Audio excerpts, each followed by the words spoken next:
अस्सलाम वालेकुम, welcome from the team of strabismology hub. आज का जो हमारा टॉपिक ऑफ डिस्कशन है वो ये है कि हम जो है ना क्लिनिकली डिस्कस करेंगे कि पेशेंट को सुप्रेशन कब डेवलप होती है, डिप्लोपिया कब डेवलप होता है और एआरसी कब डेवलप होती है, और इनको चेक करने के कौन कौन से टेस्ट हैं और कौन कौन से टेस्ट हमें करने चाहिए। सबसे पहले आप ये याद रखें कि जो बॉर्डर लाइन एज है पेशेंट की वो है 8 to 10 ईयर। 8 से 10 साल की उम्र से पहले अगर पेशेंट को स्क्विंट होगा या नर्व पांसी होगी, any sort of strabismus before the age of 8 to 10 year, तो पेशेंट को क्या डेवलप होगा? सुप्रेशन। ठीक है। अगर 8 और 10 साल की उम्र के बाद पेशेंट को स्क्विंट होगा तो पेशेंट क्या डेवलप करेगा? डिप्लोपिया। अब क्वेश्चन ये है कि 8 और 10 साल की एज से पहले पेशेंट सुप्रेशन क्यों डेवलप कर लेता है? 8 और 10 साल की एज के बाद पेशेंट जो है वो डिप्लोपिया क्यों डेवलप करता है? वो आंख अपनी सुप्रेस क्यों नहीं कर सकता? उसकी रीजन ये है कि मैक्सिमम जो आपकी विजुअल मैचुरेशन है या जो जिसको हम कहते हैं न्यूरल प्लास्टिसिटी, आपकी जो न्यूरल प्लास्टिसिटी होती है वो maximum at the age of 8 to 9 या 10 ईयर में मैक्सिमम डेवलप हो जाती है। ठीक है। उसके बाद आपका जो भी इमेज होगा वो बेशक आपके पैनम एरिया में गिरे या ऑप्टिक के सराउंडिंग में गिरे, ठीक है, वो फ्यूज नहीं होगा, वो that's will lead to a diplopia. A point other than fovea and corresponding point can't be used for the correspondence। हर आई जो है वो अपना इमेज सेपरेट शो करेगी। इसलिए अगर पेशेंट की एज, बॉर्डर लाइन एज आपने हमेशा याद रखनी है। फर्स्ट करें कि पेशेंट है उसकी एज 4 साल है। 4 साल की एज में आके वो कंप्लेन ये करता है कि मुझे दो नजर आते हैं, मुझे डिप्लोपिया होता है। ठीक है। तो आपने क्या करना है, आपके माइंड में जो सबसे पहली चीज आएगी वो ये आएगी कि पेशेंट की हो सकता है कि फॉल्स हो, पेशेंट फेक कह रहा हो। ठीक है। तो आपने क्या करना है कि आप उसको कोई भी टारगेट देंगे, टारगेट देके उससे पूछेंगे कि प्राइमरी पोजीशन में सबसे पहले पूछेंगे कि सिंगल है या डबल है। फर्स्ट करें वो कहता है डबल है, तो आपने क्या करना है, पेशेंट को कहना है कि टारगेट को टच करो। अगर फर्स्ट कहोगे वो डायरेक्टली जाके टारगेट को टच करता है, फिर आप उसको एलिवेशन में जाके पूछो, उसको कहो कि टारगेट को टच करे, फिर डिप्रेशन में पूछो, फिर लेटरल साइडेड पे, डेक्स्ट्रोवर्जन पे, लिम्बोवर्जन पे, लिवर एलिवेशन, लिवर डिप्रेशन, जितनी भी आपकी डायग्नोस्टिक पोजीशंस हैं सारी पोजीशंस पे आपने उससे पूछना है। अगर वो हर केस में ही डायरेक्टली जाके जो क्या करता है, आपका जो ओरिजिनल टारगेट है उसी को टच करता है और एक दफा भी वो फेक की तरफ नहीं जाता, तो वो ये शो करता है कि फेक जो इमेज है जो वो कह रहा है वो बेसिकली एग्जिस्ट ही नहीं करता। ठीक है। तो ये आपने इसकी इवेलुएशन लाजमी करनी है, ये आपके माइंड में होनी चाहिए। मैक्सिमम एज जो अपर लिमिट पे अगर आप जाते हो तो वो 10 ईयर है। 10 ईयर से पहले सुप्रेशन, 10 ईयर के बाद क्या होगा? डिप्लोपिया। हाँ, कुछ एक्सेप्शनल केसेस हैं जिनमें अडल्ट में भी सुप्रेशन डेवलप हो सकती है। वो जस्ट तीन कंडीशन है। कौन कौन सी? First keratoconus, second thyroid eye disease and third one is retinal detachment. ये बेसिकली 3 केसेस ऐसे हैं जिन केसेस में अडल्ट लाइफ में भी after the age of 10 year भी सुप्रेशन डेवलप हो सकती है। मैं दोबारा फिर रिपीट कर देता हूं, keratoconus, retinal detachment and thyroid eye disease, ये 3 केसेस ऐसे हैं। ठीक है। ये सिनेरियो आपका क्लियर हो गया। अब हम नेक्स्ट आ जाते हैं, सुप्रेशन को कंपेयर करते हैं हम एबनॉर्मल रेटिनल कोरेस्पोंडेंस पे नॉर्मल रेटिनल कोरेस्पोंडेंस के साथ कंपेयर करते हैं कि सुप्रेशन कब डेवलप होगी पेशेंट को, एबनॉर्मल रेटिनल कोरेस्पोंडेंस कब डेवलप होगी और नॉर्मल रेटिनल कोरेस्पोंडेंस कब डेवलप होगी और सुप्रेशन कब होगी। ठीक है। एबनॉर्मल रेटिनल कोरेस्पोंडेंस समझने से पहले हमें ये पता होना चाहिए कि what is normal retinal correspondence.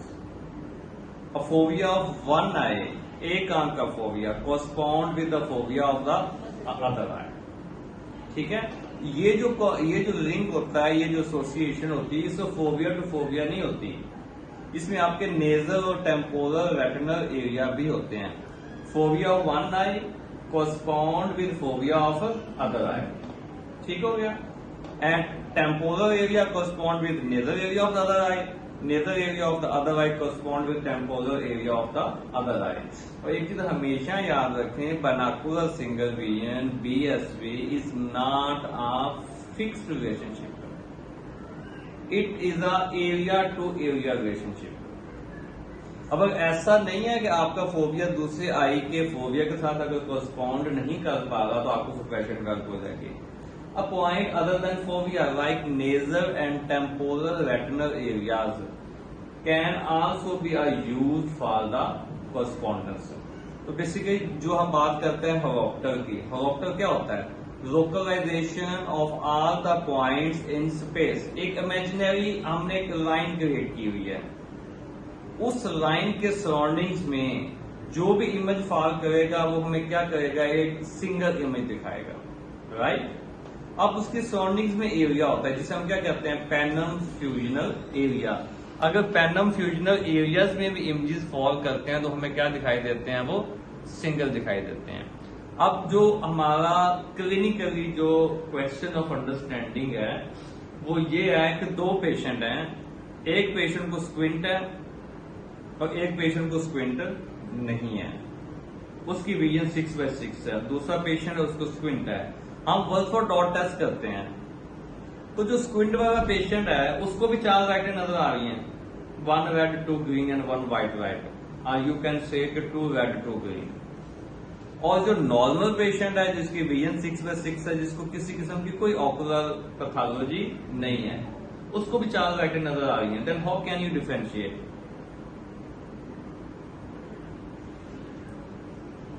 Anybody?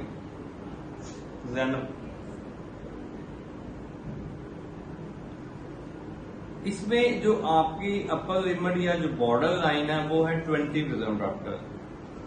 अगर पेशेंट का जो स्क्विंट है, जो उसका एंगल ऑफ डेविएशन है, बेशक वो इजो हो या एक्सो, अगर उसका जो एंगल ऑफ डेविएशन है वो 15 to 20, मैक्सिमम 20 प्रिज्म डायप्टर है, तो 20 प्रिज्म डायप्टर तक a point other than phobia can be use for correspondence. जो पेशेंट होता है ना वो मैनेज कर लेता है, मैनेज करके वो इमेजेस को सिंगल देख लेता है और वो चीजों को सप्रेस नहीं होने देता. तो हम उसको नॉर्मल रेटिनल कॉरस्पॉन्डेंस नहीं कहेंगे, हम उसको क्या कहेंगे? Abnormal retinal correspondence ARC. अगर पेशेंट को किसी किस्म का कोई स्क्विंट नहीं है, उसको 4 लाइट्स नजर आई हैं, तो हम उसको क्या कहेंगे? NRC, normal retinal correspondence. और अगर पेशेंट को स्क्विंट है और स्क्विंट है मैक्सिमम 20 प्रिज्म डायप्टर तक, 15 to 20, मैक्सिमम 20, और उसको फिर भी 4 लाइटें नजर आ रही हैं ऑन वुल्फोर्ड डॉट टेस्ट. अगर बेगुलिनी की हम बात करेंगे तो उसको क्रॉस नजर आ रहा है, अ spot light in the centre of that cross. ठीक है, तो उसको हम क्या कहेंगे? ARC. तो डिसाइड हमारा ये हुआ कि अगर 20 प्रिज्म डायप्टर तक का स्क्विंट है तो पेशेंट को 4 लाइट्स ही नजर आएंगी, तो हम उसको कहेंगे क्या? Abnormal retinal correspondence. अब हम आ जाते हैं सप्रेशन पे. अगर आपका angle of deviation more than 20 prism dioptre है, सपोज 30, 35 है, तो फिर उसको क्या होगी? सप्रेशन होगी. अब इसमें एक इंटरेस्टिंग केस ये है कि हम लोग या मैक्सिमम जो आई केयर प्रोफेशनल्स हैं वो ये समझते हैं कि जो सप्रेशन है वो यूनिलेटरल होती है, हालांकि ऐसा नहीं है. अगर फर्ज करें कि पेशेंट है, उसको ऑल्टरनेट इजोट्रोपिया है 50 प्रिज्म डायप्टर का, और पेशेंट की विजन कितनी है? 6/6, तो क्या उसको सप्रेशन होगी? अगर उसको सप्रेशन होगी तो फिर उसकी विजन 6/6 क्यों है? That's a question. हमारे यहाँ कॉन्सेप्ट तो जनरली यही क्रिएट किया हुआ है ना कि जहां सुप्रेशन होगी वहां एम्ब्लायोपिया होगा, एम्ब्लायोपिया होगा तो डिटोरिएशन ऑफ विजुअल एक्यूटी होगी, आपकी विजुअल एक्यूटी क्या होगी, रिड्यूस होगी। अगर आपकी विजुअल एक्यूटी रिड्यूस हो रही है तो दैट मीन्स कि सुप्रेशन हो रही है। आप कह रही हैं कि ऑल्टरनेट इजोट्रोपिया में या एक्सो में 50% डॉक्टर है, पेशेंट की विजन 6/6 है, आप कह रही हैं कि उसमें सुप्रेशन है। बट आपने अगर सुप्रेशन है तो विजन 6/6 क्यों है? आपने अभी बताया कि 20% डायोप्टर जिनसे आप मैक्सिमम टॉलरेट कर सकते हैं एनआरसी में, ठीक है, या एआरसी में आप ले सकते हैं, ठीक है। तो बाकी का जो 30% डायोप्टर है वो तो सुप्रेशन में जाएगा। अगर वो सुप्रेशन में जाता है तो रिडक्शन ऑफ विजुअल एक्यूटी क्यों नहीं है? तो ये की पॉइंट है, ये हमेशा याद रखें कि सुप्रेशन यूनिलेटरल भी होती है और ऑल्टरनेट भी होती है। अगर आपका यूनिलेटरल स्क्विंट होगा तो सुप्रेशन क्या होगी, यूनिलेटरल, और यूनिलेटरल सुप्रेशन जो है वो that's will lead to reduction of the visual acuity. अब जो ऑल्टरनेट सुप्रेशन होती है, बेसिकली ऑल्टरनेट सुप्रेशन से क्या होती है कि आपकी जो सिंगल विजन है, कौन सी विजन है, सिंगल विजन डिस्टर्ब नहीं होती, लेकिन आपकी जो बाइनोकुलर विजन है जिसे हम बीएसवी कहते हैं, बीएसवी के बेसिकली कितने ग्रेड, इंशाल्लाह हम एक नेक्स्ट लेक्चर में जो है इसी डिटेल बात करेंगे बीएसवी के ऊपर, ठीक है। बीएसवी के अगर बात करते हैं बेसिकली कितने ग्रेड्स हैं, 3 ग्रेड्स हैं, साइमल्टेनियस परसेप्शन, फ्यूजन एंड स्टीरियोप्सिस। तो इस तरह के पेशेंट्स में जस्ट साइमल्टेनियस परसेप्शन होगी, उसकी फ्यूजन भी कम होगी और स्टीरियोप्सिस उसमें नहीं होगी। तो जरूरी नहीं है कि आपकी जो सुप्रेशन है वो आपकी मोनोकुलर या सिंगल विजन जो आपकी विजुअल एक्यूटी को ही रिड्यूस करे, वो आपकी कंट्रास्ट सेंसिटिविटी को भी रिड्यूस करती है, आपकी कलर विजन को डिफेक्ट करती है और आपकी बाइनोकुलर सिंगल विजन को भी इफेक्ट करती है। बच्चा जब बेसिकली पैदा होता है तो आंखें क्या होती हैं, स्लाइटली डाइवर्जेंट स्टेट में होती हैं, फिर बच्चा कन्वर्जेंस सीखता है, ठीक है, और ऑक्यूलर डोमिनेंस कॉलम में क्या होती है, बेसिकली जो आपके जो बाइनोकुलर सिंगल विजन का जो फिनोमेना होता है वो स्टार्ट हो जाता है, बीएसवी डेवलप होना शुरू हो जाती है। और हमेशा याद रखें कि बीएसवी के डेवलप होने के लिए जो आपको स्टिमुलस होता है वो साइमल्टेनियस स्टिमुलस चाहिए होता है फ्रॉम बोथ आइज। अगर सपोज पेशेंट को कॉन्जेनिटल कैटरेक्ट है, यूनिलेटरल टोसिस है, या पेशेंट को ऑल्टरनेट स्क्विंट है, तो उसको साइमल्टेनियस स्टिमुलस दोनों आंखों से नहीं मिलेगा। अब जब उसको दोनों आंखों से स्टिमुलस नहीं मिलेगा तो वो जो बीएसवी डेवलप करने वाले सेल हैं वो स्टिमुलेट नहीं होंगे।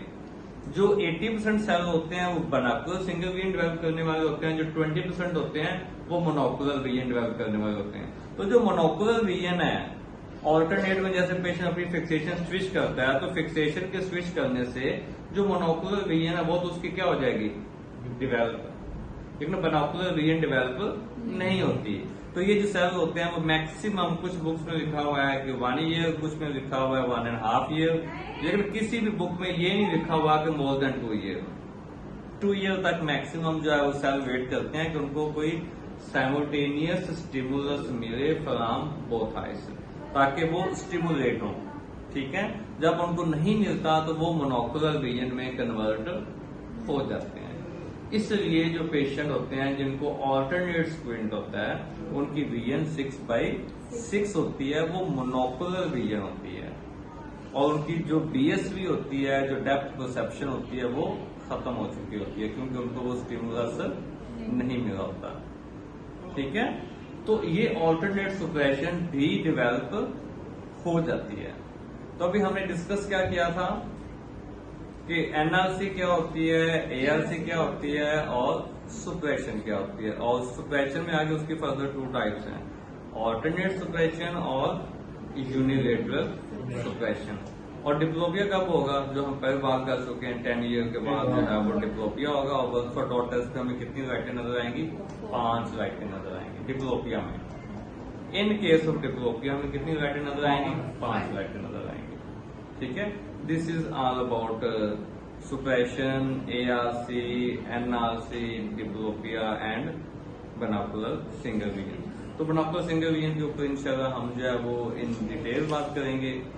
तो अगर आपका कोई क्वेश्चन हो, कोई कंसर्न हो रिगार्डिंग दिस लेक्चर, तो आप कमेंट सेक्शन में पूछ सकते हैं।